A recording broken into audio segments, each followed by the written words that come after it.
Frank Herrera here with Life Jitsu. I'm here with my good friend Heather Jo Clark, who, of course, some of you may know was on The Ultimate Fighter, the first season with women. And I want to talk with Heather because she went through, she had a fully torn ACL, and she still fought against her arch rival on the show, Felice Herrig.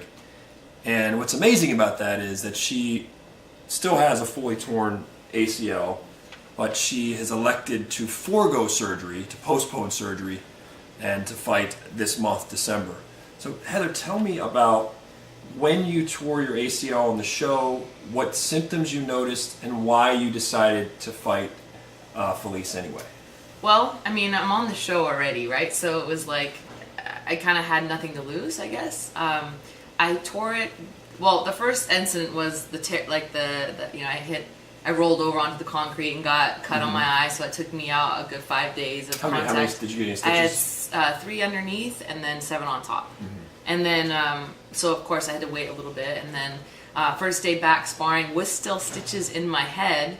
I actually, like the first round I was going with Rose, and she did like an overhand right outside leg trip and hyperextended my knee, and I knew immediately, like I jumped up and I was like, oh crap, oh man, like, and I just felt it kind of like wobble. So I didn't know, I thought maybe it was just stretched. I thought maybe the ligaments on both sides were kind of like stretched. I've kind of had things like that. Did I tear my ACL? Well, I know, because I've never had it even, and I've had knee injuries and that have taken me out of training and stuff like that, but I've never had an MRI, so I never, I didn't know what to expect or whatever. I was hoping for the best, obviously, and, it felt like it was getting a little bit better, closer to the fight. I wasn't able to run, I wasn't able to do a lot of things, but I was able to do, a lot of like forward motion, but not with any lateral motion. And anytime I like pivoted, like to a kick or anything, it would like give out. So a lot of times with the ACL, there's a loud pop. Everybody in the gym hears it. You didn't have that. It wasn't a loud pop. It was definitely a little pop, and no one else heard it. Hence, everyone saying that I was faking it. And so, did you have, a lot of times there's a lot of swelling around the knee. Did you have a significant swelling? There was a little bit of swelling, but actually not a lot. I think because it was a hyperextension, and I think a lot of people tear their ACL on that pivoting. It was just like this. It was like it was like an arm bar, yeah, basically. So a knee bar. It was what happened.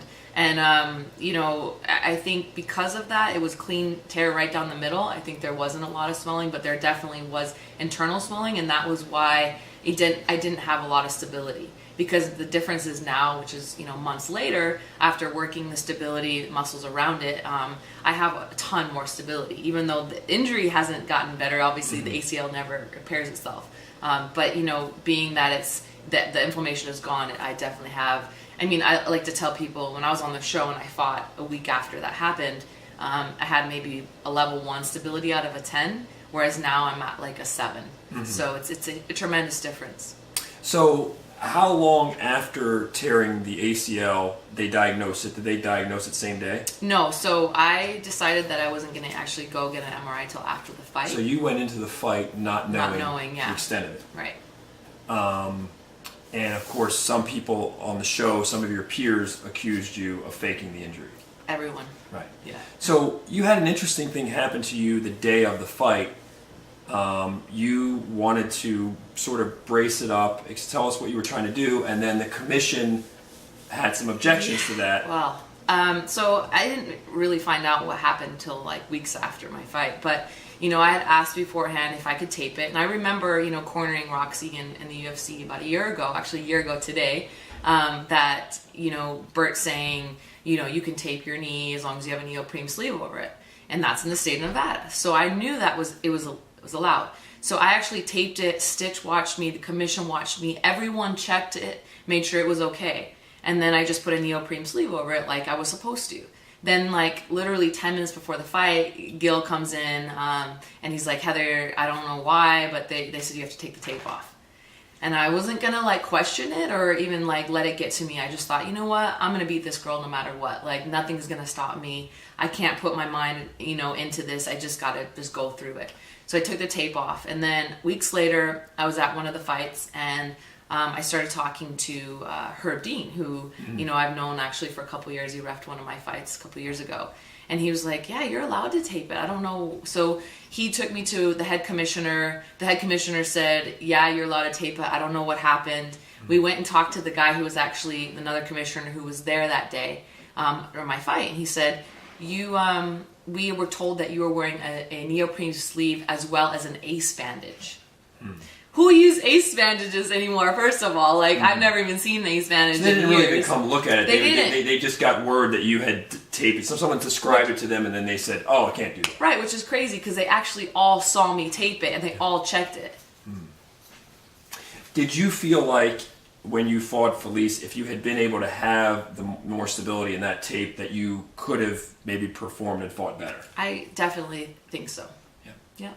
So you fight Felice, very gutsy fight. You wind up coming up short in that fight, fighting with a fully torn ACL.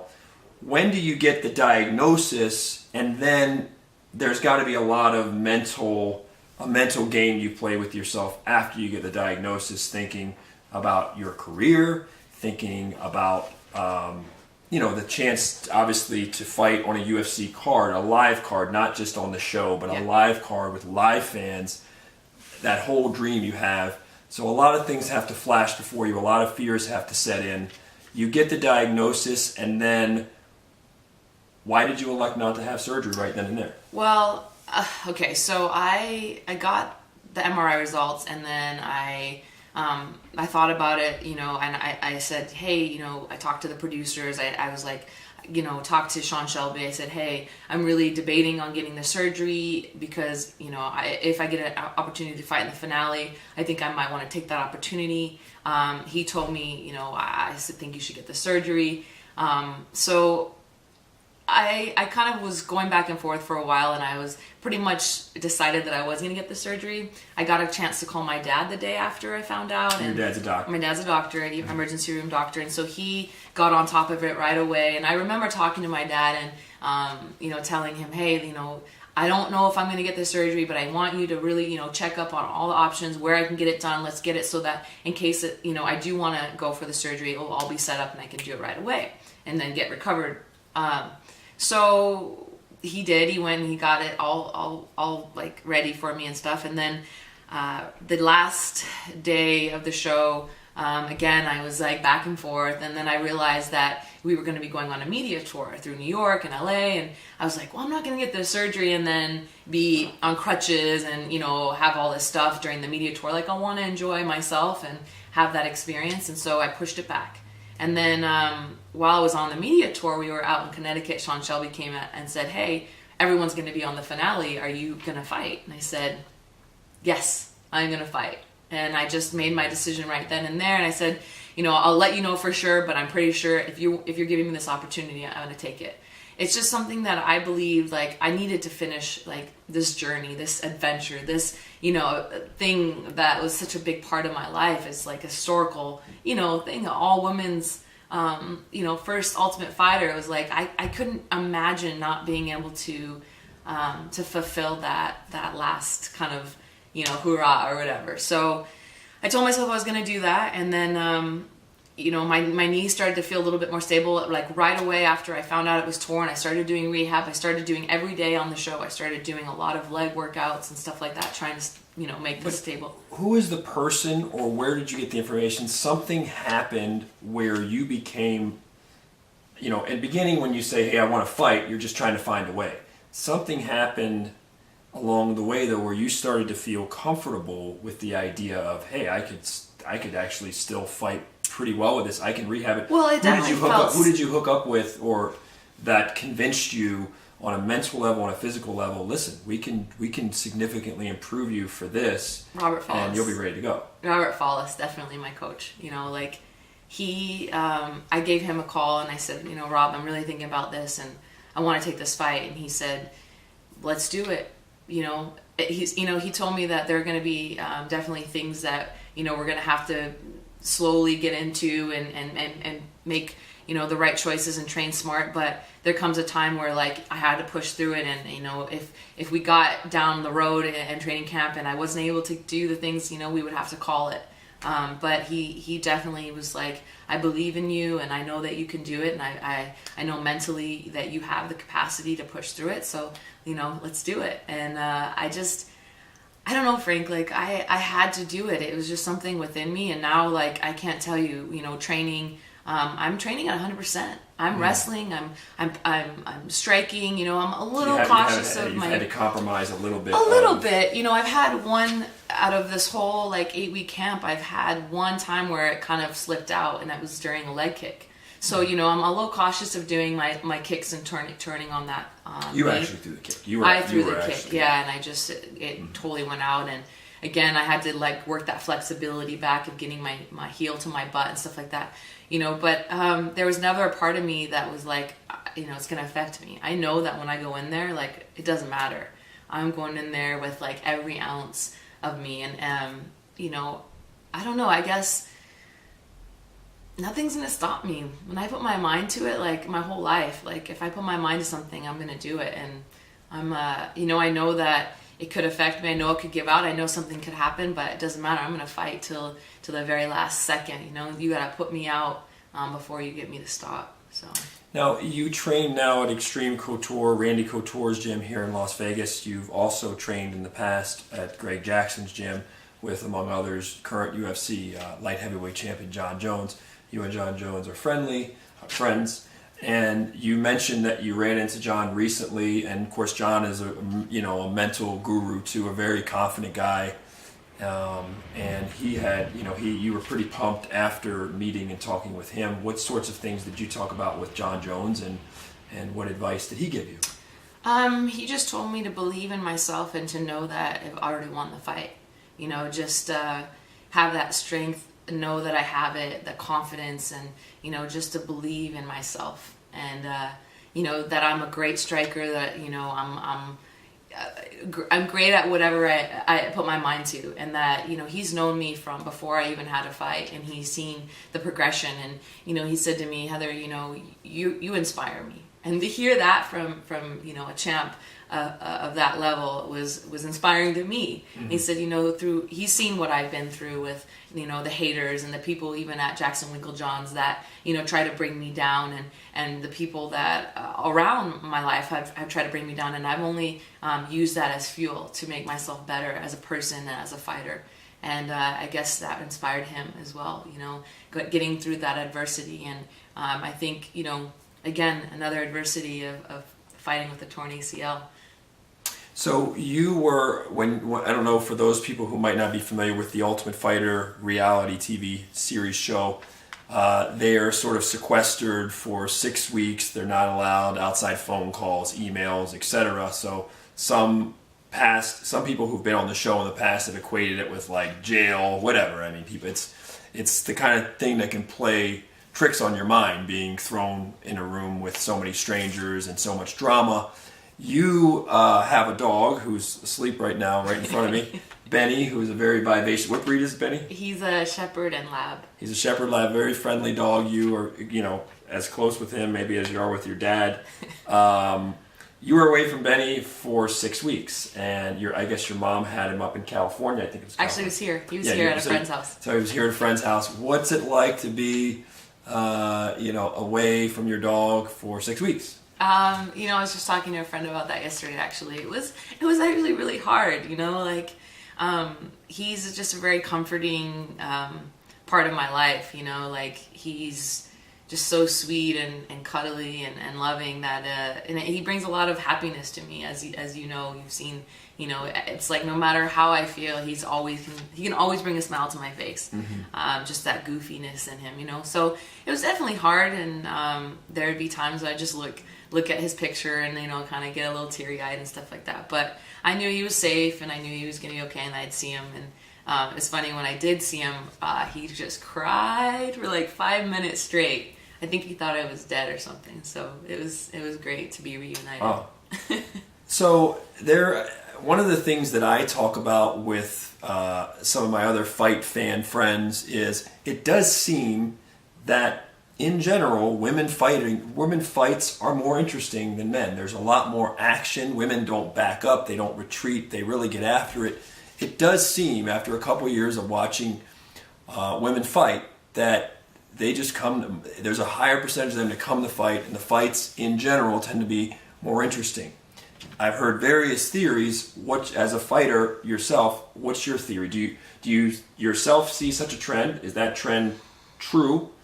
And if so, or if not, what do you attribute it to? Why do people like me think that the women tend to get after a little more in general, the higher percentage of those fights? I don't know. I think it's something, it's like that maybe mother instinct, like that motherly instinct that we have to just kind of fight. I don't know, for you know what I mean, fight for our lives. I think women have like a different passion. I think we also have something more to prove because there's, we're just starting and we're kind of, or not so much just starting, but starting to get that limelight and starting to get people to watch. So I think there is definitely just something, to prove here and whatnot. I don't know. I don't know exactly what it is to say, but I think we just bring it. I don't know. I think guys maybe are a little bit more reserved, sometimes. Not all, obviously. There's many different types of fighters.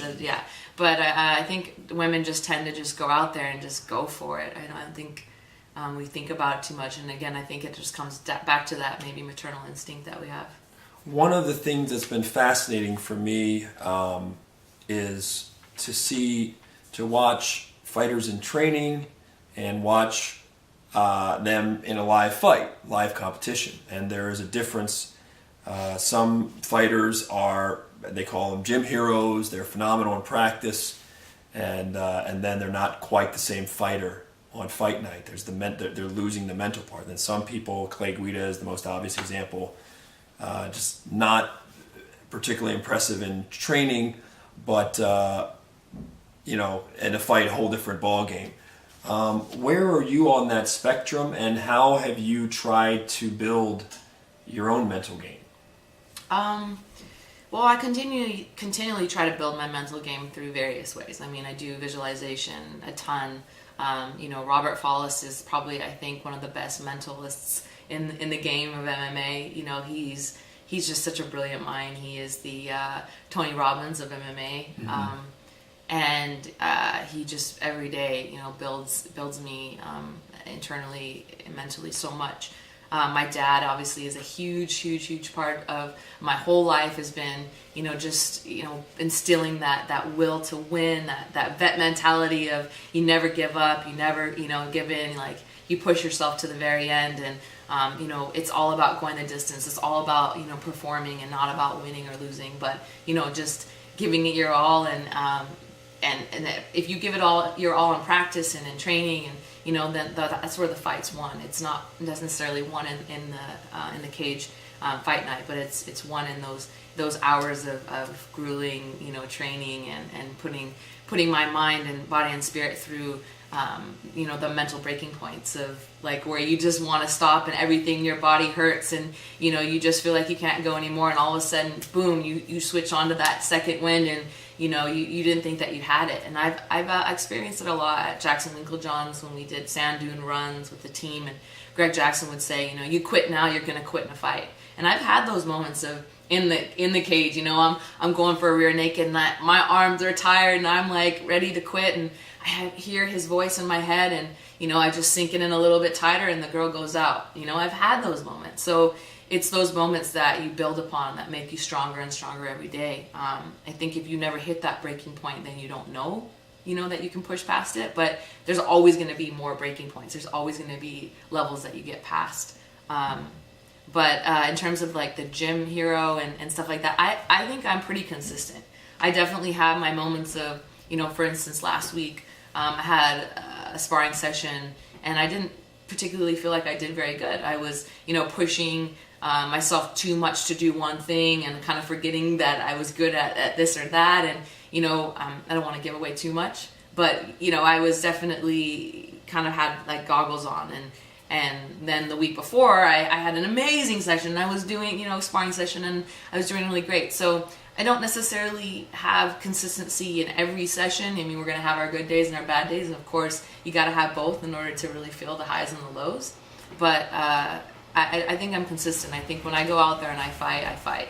And I will say this, as my fights have gotten more, there's more on the line, and I've gotten a little bit more timid about just going out there and like, wow, like the hurricane. If you watch the beginning of my career, I just went out there and fought. You know, I didn't have a game plan.